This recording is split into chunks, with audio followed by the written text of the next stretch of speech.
André Adoul, Dieu et mes sous. Deuxième partie. Dieu, le premier servi. 12e chapitre. La part du Maître, la part du Seigneur. Leur joie débordante et leur pauvreté profonde ont produit avec abondance de riches libéralités. Selon leurs possibilités, je l'atteste, et même au-delà de leurs possibilités, de leur plein gré, ils se sont d'abord donnés eux-mêmes au Seigneur. 2 Corinthiens 8, versets 3 et 5. Selon ses moyens. En recommandant à ses lecteurs de mettre à part pour Dieu ce qu'ils pourront, l'apôtre se révèle sage, lui qui juge utile de les rassurer ainsi. Les bonnes dispositions, quand elles existent, sont agréables à Dieu en raison de ce qu'on a, mais non de ce qu'on n'a pas. Car il s'agit non de vous exposer à la détresse pour le soulagement des autres, mais de suivre une règle d'égalité. 2 Corinthiens 8, versets 12 et 13. C'est donc André Adoul qui a rajouté la mention de « à Dieu ». Mais ici, dans le texte biblique originel, dans 2 Corinthiens 8, 12 et 13, il est dit explicitement « Les bonnes dispositions, quand elles existent, sont agréables, en raison de ce qu'on a, mais non de ce qu'on n'a pas, car il s'agit non de vous exposer à la détresse pour le soulagement des autres, mais de suivre une règle d'égalité. » Autrement dit, pour plaire à Dieu, il n'est pas question de tout donner ni de s'appauvrir, et encore moins de se mettre sur la paille, entre guillemets, afin de secourir son prochain. Certes non, mais il paraît raisonnable de s'asseoir pour calculer la dépense, c'est-à-dire d'établir son budget pour décider lucidement et sans regret du montant de la somme que je tiens à consacrer au Seigneur, question qui sera abordée dans le chapitre suivant. Quoi qu'il en soit, si j'aime vraiment mon Sauveur et suis préoccupé de son règne, je ne lésinerai pas sur mes offrandes. Je prélèverai régulièrement, avec joie et selon mes ressources, une somme que je souhaiterais aussi importante que possible. Mais l'essentiel est de passer aux actes, si ce n'est déjà fait. L'apôtre Paul savait fort bien que la bonne volonté ne suffit pas. Elle peut être sans lendemain, aussi écrivait-il à ses frères de Corinthe, plutôt négligents. Maintenant, passez aux actes, afin que vous réalisiez ce que vous avez décidé avec empressement.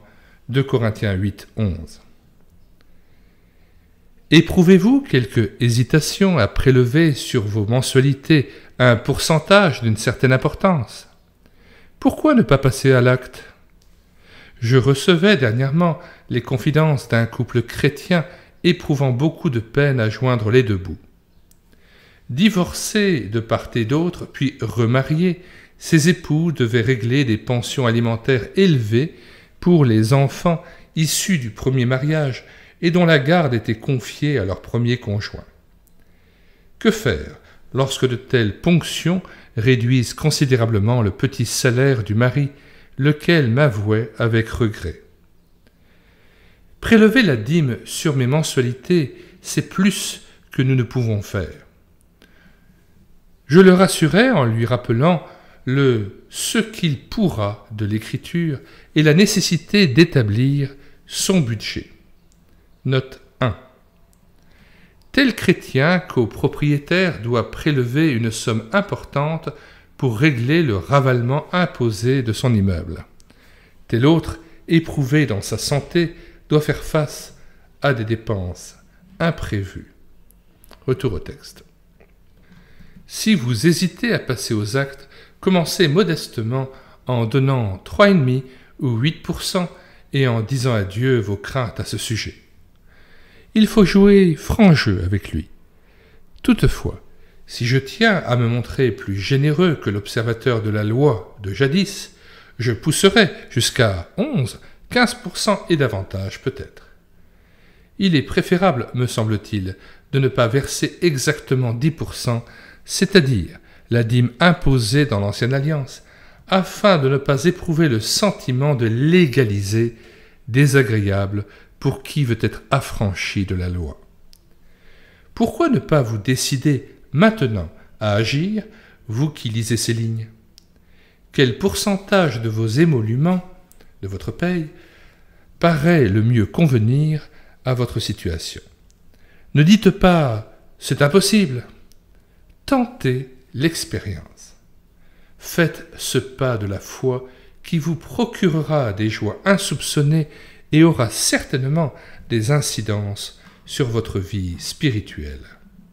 Sans doute serez-vous conduit à réduire vos dépenses, à fixer plus scrupuleusement vos choix pour éliminer le futile ou détecter l'inutile, pour différer des achats qui n'ont rien d'urgent ou ne s'imposent pas présentement.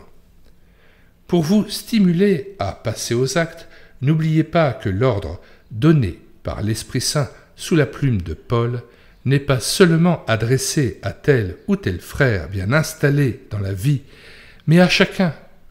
Donc, à vous d'abord, que vous soyez riche ou pauvre, jeune dans la foi ou chrétien de longue date. Témoignage. George Muller, le fondateur bien connu des orphelinats de Bristol, homme de foi s'il en fut, conseillait ce qui suit. En ce qui concerne le montant de ce que nous donnerons, aucune règle ne peut être imposée, car chacun doit le fixer lui-même, non dans un esprit légaliste, mais par amour et gratitude à l'égard du Christ qui mourut pour nous.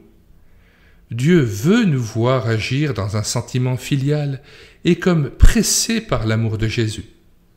C'est pourquoi il ne donne pas de recommandations précises sur ce point à ceux auxquels il a tout pardonné, ses héritiers, co-héritiers du Christ.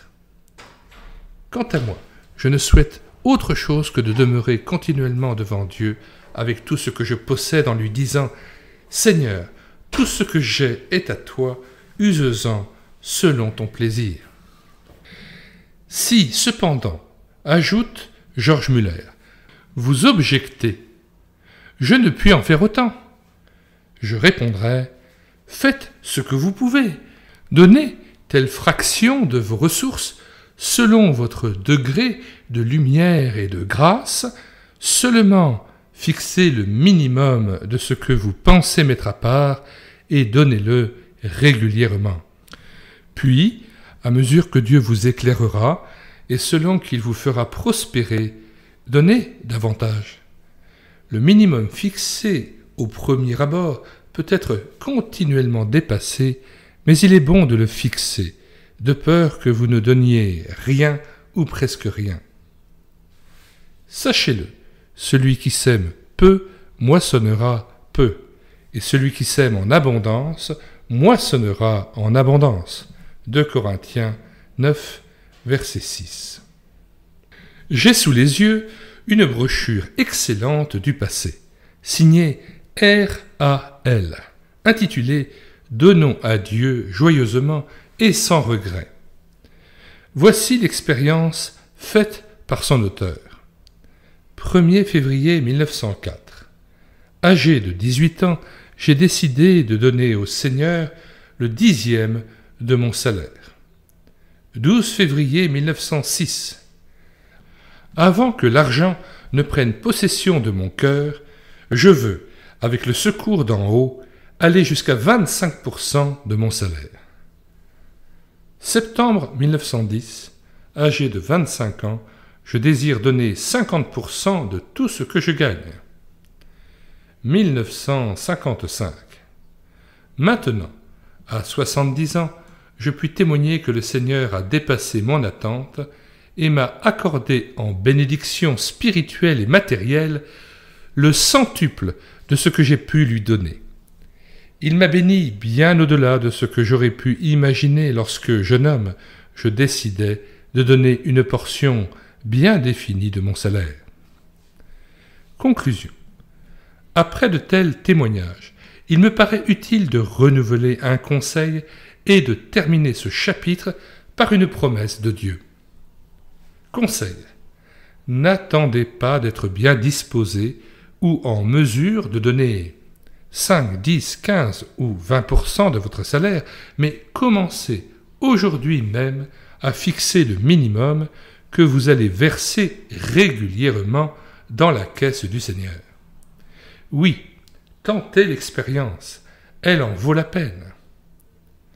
Promesse. Dieu a le pouvoir de vous combler de toutes sortes de grâces, afin que, possédant toujours à tous égards de quoi satisfaire à tous vos besoins, vous ayez encore en abondance pour toute bonne œuvre. De Corinthiens 9, verset 8. Relisons cette promesse. Dieu a le pouvoir de vous combler de toutes sortes de grâces, afin que, possédant toujours, à tous égards, de quoi satisfaire à tous vos besoins, vous ayez encore en abondance pour toute bonne œuvre. 2 Corinthiens 9, verset 8. Question 1. Donnez-vous à Dieu une portion bien définie de vos ressources? Si oui, le faites-vous régulièrement? Sinon, êtes-vous résolu à mettre à part, mois après mois, une somme déterminée prélevée sur votre revenu? 2. Toujours en accord avec votre conjoint, si vous êtes marié, voulez-vous décider quel pourcentage de vos ressources vous allez consacrer à votre Seigneur? Si votre conjoint est un croyant, demandez à Dieu toute sagesse pour discerner comment et combien vous pouvez donner librement. Relisez la promesse qui termine ce chapitre et bénissez celui qui donne sans mesure. Grâce soit rendue à Dieu pour son don ineffable. 2 Corinthiens 9, verset 15.